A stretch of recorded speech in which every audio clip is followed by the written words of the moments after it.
আপনি সাংবাদিকতা পড়ান, সাংবাদিকতা নিয়ে গবেষণা করেন। বাংলাদেশের টেলিভিশনগুলো কতখানি আসলে ইন্ডাস্ট্রি হতে পারলো, সেই প্রশ্নটা দিয়ে আপনাকে শুরু করতে চাই। এই প্রশ্নটা এই কারণেই করছি যে কামাল ভাইরা যখন গণমাধ্যম সংস্কার কমিশনারের যে প্রস্তাবগুলো ছিল, সেখানে এটি একটা বড় বিবেচনার জায়গা ছিল, টেলিভিশন ইন্ডাস্ট্রি হয়নি। একটা উদাহরণ দিই স্যার, ধরেন একটা 26শে মার্চের ক্রোড়পত্র পত্রিকায় সরকার যে পত্রিকাকে হোক ডিএফপি বা তথ্যমন্ত্রী তার বিনিময়ে একটা টাকা দেয়। কিন্তু আমাদেরকে ধরেন একটি বিশেষ বাহিনীর প্রতিষ্ঠা বার্ষিকী বা একটা বিশেষ অনুষ্ঠানের 5 মিনিট একটা ভিডিও দেয়, দিয়ে বলে এটা চালাবেন এবং এটা 10টা নিউজের আগে চালাবেন, রাত 10টা, যেটা প্রাইম টাইম, যেটার বিজ্ঞাপন বুক করা আছে। ফলে টেলিভিশনকে ওই বিজ্ঞাপনটা স্যাক্রিফাইস করে ওটা চালাই এবং আমরাও সেটা চালাই নানান দুর্বলতা, ভয় বা নানান কারণে। ফলে এরকম করলে কি এটা ইন্ডাস্ট্রি হিসেবে আসলে দাঁড়ালো? প্রায় 26-27 বছর হয়ে গেল। দাঁড়ায়নি। প্রথমে যেহেতু 12 বছরটা একটা বড় সময়, আমি আপনাদেরকে অভিনন্দন জানাই। আর যেটা বলা হয়েছে পক্ষ বিপক্ষ, এটা হচ্ছে যে সাংবাদিকতা বইয়ের প্রথম পৃষ্ঠাতে লেখা আছে পৃথিবীর সব সরকার মিথ্যা বলে। পৃথিবীর সব সরকার জনগণের থেকে তথ্য লুকাতে চায়। তো সাংবাদিকের দায়িত্ব হচ্ছে সরকার যেটা মিথ্যা বলে সেখানে সত্যকে প্রতিষ্ঠা করা। সরকার যেটা জনগণ থেকে লুকাতে চায় সেটাকে টেনে বের করে হাটে হাড়ি ভাঙিয়ে দেওয়ার নাম হচ্ছে সাংবাদিকতা।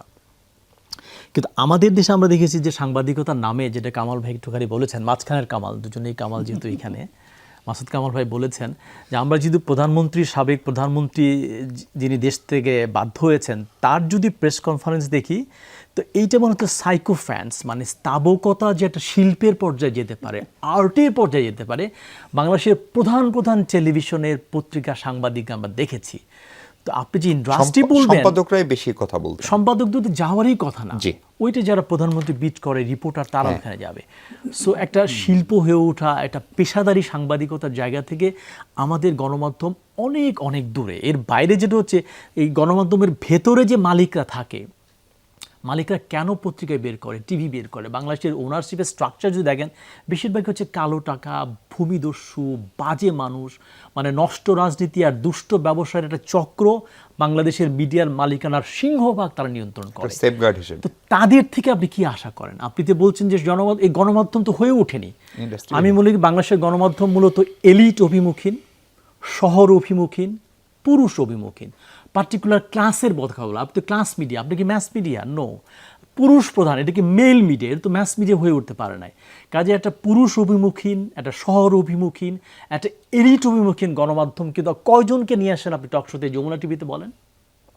প্রান্তিক মানুষ, চা শ্রমিক, আদিবাসী, তাদের কথা আপনি বলেছেন এখানে, নারীদের কথা, সংখ্যালঘুদের কথা, কয়জন আলোচক হিসেবে? ও সবগুলো এলিট, মধ্যবিত্ত, আমাদেরকে এনেই সারাক্ষণ কথা বলেন, আমরা আবার দেখি এগুলা। কাজে যে সত্যিকারের ম্যাস মিডিয়া হয়ে ওঠা, গণমানুষের ভয়েস হয়ে ওঠা, গণমাধ্যমের স্বাধীনতা কিন্তু গণমাধ্যমের স্বাধীনতা না, গণমাধ্যমের স্বাধীনতা জনগণের স্বাধীনতা, যাদের কথা নাই, ভয়েসলেসের ভয়েস হয়ে ওঠা। কিন্তু আমরা দেখি গণমাধ্যমগুলো কর্পোরেট স্বার্থকে রক্ষা করে, তাদের মতো করে দেখে, ফলে মানুষ খুব বেশি বিশ্বাস করে বলে আমার আসলে মনে হয় না। মাসুদ কামাল ভাই অনেক উদারভাবে বলেছেন যমুনা টিভি খুলে রাখেন, বিজ্ঞাপনই করে দিলেন, আমার কাছে মনে হলো। আমি কিন্তু ওইভাবে খুলে রাখি না, আমার বিশ্বাস করতে কাজ কি দরকার, একটা ক্রিটিক্যাল ফ্যাকাল্টি দরকার, যে আদৌ কি বিশ্বাস করবো এর মালিকের ব্যবসাকে, আমি কিন্তু সেইভাবে দেখার চেষ্টা করি।